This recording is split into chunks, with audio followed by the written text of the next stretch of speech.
Welcome to our channel. కేంద్ర ప్రభుత్వ ఆధీనమైనటువంటి power grid సంస్థలో విద్యుత్ సంబంధించినటువంటి ఉద్యోగాలు భర్తీ చేయడం కోసం నోటిఫికేషన్ ఇవ్వబడింది.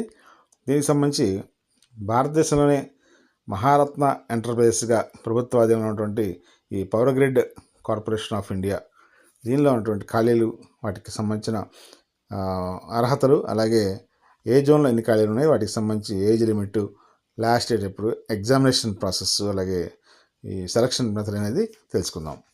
ముందుగా ఈ పవర్ గ్రిడ్ కార్పొరేషన్లో ఉన్నటువంటి పోస్టులో ప్రధానంగా మొత్తం ఖాళీలు 1543 ఉన్నాయి. వీటిలో field engineer electrical, field engineer civil, అలాగే field supervisor electrical, field supervisor civil, అలాగే field supervisor electronics and communication, ఈ విభాగాలు ఉన్నాయి. వీటికి సంబంధించినటువంటి రీజియన్ వారీగా ఖాళీ చూసుకుంటే నార్థన్ రీజియన్ 1లో మొత్తం ఖాళీలు 77 ఉన్నాయి. అలాగే నార్థన్ రీజియన్ 1 రాజ్ ప్రోజ్లో మరో 77 ఉన్నాయి. అలాగే నార్త్ రీజియన్ 2లో 175, నార్థన్ రీజియన్ 3లో 112, అలాగే ఒడిశా రీజియన్లో 108, నార్త్ ఈస్ట్ రీజియన్లో 5, తర్వాత సదరన్ రీజియన్ 1లో 207, సదరన్ రీజియన్ 2లో 61, సదరన్ రీజియన్ వెస్ట్రన్ రీజియన్ 1లో 34, వెస్ట్రన్ రీజియన్ 2లో 390, అలాగే ఆర్డిఎస్ఎస్ ప్రాజెక్టులో 297. ఇవి మొత్తం మనకు వేకెన్సీస్. అయితే ఫీల్డ్ ఇంజనీర్ ఎలక్ట్రికల్ పోస్టులు మొత్తం 532, ఫీల్డ్ ఇంజనీర్ సివిల్ పోస్టులు 198, ఫీల్డ్ సూపర్వైజర్ ఎలక్ట్రికల్ పోస్టులు 535, ఫీల్డ్ సూపర్వైజర్ సివిల్ పోస్టులు 193, field supervisor electronics and communication 85 ఖాళీలు ఉన్నాయి. మొత్తం 1543 ఖాళీలు మనకి ఉన్నాయి. వీటిలో ప్రధానంగా మనం ఇక్కడ సదరన్ రీజియన్ 1లో ఆంధ్రప్రదేశ్, తెలంగాణ రాష్ట్రాలు వస్తాయి. అలాగే కర్ణాటక ఒక కొంత పార్ట్ కూడా దీంట్లో ఉంటుంది. కాబట్టి మీకున్నటువంటి ఈ 2 రాష్ట్రాలు ఉన్నటువంటి నిరుద్యోగ అభ్యర్థులు సదరన్ రీజియన్ 1లో అప్లై చేసుకోవాల్సి ఉంటుంది. వీటికి సంబంధించినంత వరకు అర్హతలు ఒకసారి పరిశీలిస్తే మొత్తం BE, బీటెక్ లేదా BSc ఇంజనీరింగ్ క్వాలిఫికేషన్ కలిగి ఉండాలి. ఇందులో ఎలక్ట్రికల్ లేదా ఎలక్ట్రానిక్స్, అలాగే సివిల్, ఈ 3 క్వాలిఫికేషన్స్ ఉన్నవాళ్ళు ఏదో ఒక క్వాలిఫికేషన్ మీద అప్లై చేసుకోవచ్చు.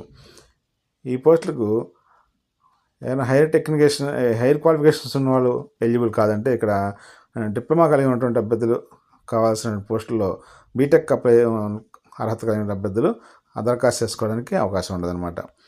కాబట్టి ఇక్కడ ఏ పోస్ట్కి ఏ అర్హత అనేది ఒకసారి చూస్తే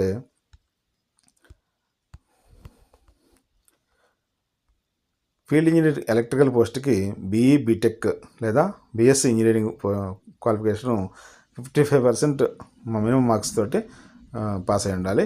అలాగే ఇక్కడ ఏదైనా ఎక్స్పీరియన్స్ ఉన్న వాళ్ళకైతే ముందుగా ప్రాధాన్యత ఉంటుంది.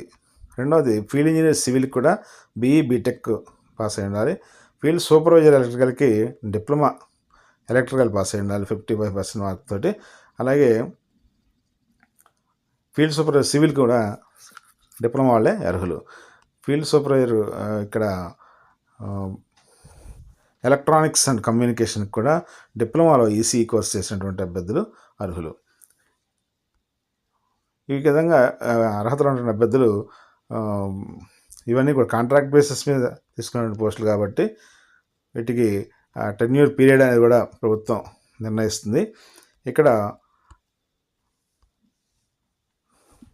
అభ్యర్థులకి ఓసీ అభ్యర్థులైతే 55% ఉండాలి. అలాగే తక్కువ రిజర్వేషన్ కేటగిరీస్ వాళ్ళకి మాత్రం కొంచెం ఆ మార్క్స్ రిలాక్సేషన్ ఉంటుంది. ఇదే విధంగా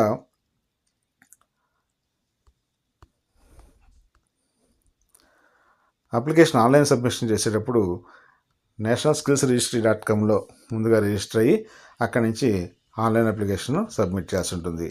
దీనికి సెలక్షన్ ప్రాసెస్ చూస్తే టెక్నికల్ నాలెడ్జ్ టెస్ట్ ఒకటి, యాప్టిట్యూడ్ టెస్ట్ ఒకటి, జనరల్ ఇంగ్లీష్ ఒకటి, రీజనింగ్ ఒకటి, ఈ 4 ఉంటాయి.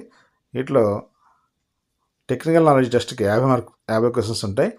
ఇది బీటెక్ బీఈ డిప్లొమా వాళ్ళకి అందరికి కూడా ఇదే టెస్ట్ రాయాల్సి ఉంటుంది. ఏ లెవెల్ ఆ లెవెల్ ఎగ్జామినేషన్ సిలబస్ అనేది ఫిక్స్ చేస్తారు. యాప్టిట్యూడ్ టెస్ట్ కూడా 25 క్వశ్చన్స్ ఉంటాయి. ఇక్కడ జనరల్ ఇంగ్లీష్లో articles, prepositions, vocabulary, comprehension, synonyms, antonyms, అలాగే జంబుల్డ్ సెంటెన్స్ అనేటువంటి విభాగాలు ఉంటాయి. రీజనింగ్లో data interpretation, coding and decoding, deductive logic, inductive logic, అలాగే data sufficiency, series completion, puzzles, pattern completion ఈ విభాగాలు ఉంటాయి. అలాగే క్వాంటిటీ యాప్టిట్యూడ్ కూడా ratio and proportion, time and work, speed and distance, profit and loss, simple and compound interest, percentage, average, mensuration, trigonometry, geometry, algebra, probability, LCM and HCF numbers, అలాగే general అవేర్నెస్లో social science, science, current affairs, general knowledge ఈ విభాగాలు ఉంటాయి. వీటన్నిటిని కూడా మనం ఇచ్చిన సమయంలోపు పూర్తి చేయాల్సి ఉంటుంది. ఇక ఈ అప్లికేషన్స్ సబ్మిట్ చేసేటప్పుడు మనం ప్రధానంగా చూడాల్సింది ఏంటంటే ఇక్కడ నాన్ రిఫండబుల్ ఫీజు కూడా ఉంటుంది. ఫీల్డ్ ఇంజనీరింగ్, ఫీల్డ్ సూపర్వైజర్ పోస్టులకు సంబంధించి ఫిక్స్ చేసిన ఫీజు చెల్లించి కెరీర్ సెక్షన్లోకి వెళ్ళి జాబ్ ఆపర్చునిటీస్లో ఎగ్జిక్యూటివ్ పొజిషన్స్లో ఆల్ ఇండియా బేసిస్లో ఉన్నటువంటి engagement of experienced personal and contract basis అనేటువంటి ఆప్షన్ మీద క్లిక్ చేసి మనం అప్లికేషన్ ఆన్లైన్ చేయాలి. అలాగే దాంతోపాటుగా రీసెంట్ పాస్పోర్ట్ సైజు ఫోటో, అలాగే సిగ్నేచర్, అలాగే date of birth proof, qualifications సంబంధించి సర్టిఫికేట్స్, ఇంకేమైనా క్యాండిడేట్స్ వర్కింగ్ చేసినటువంటి ఎక్స్పీరియన్స్ ఏమైనా ఉంటే అది కూడా సబ్మిట్ చేయాలి. క్యాస్ట్ సర్టిఫికేట్, అలాగే హ్యాండిక్యాప్ పర్సన్స్ వస్తే disabled certificate, ex service men అయితే ఆ సంబంధించిన డిశ్చార్జ్ సర్టిఫికేట్, తర్వాత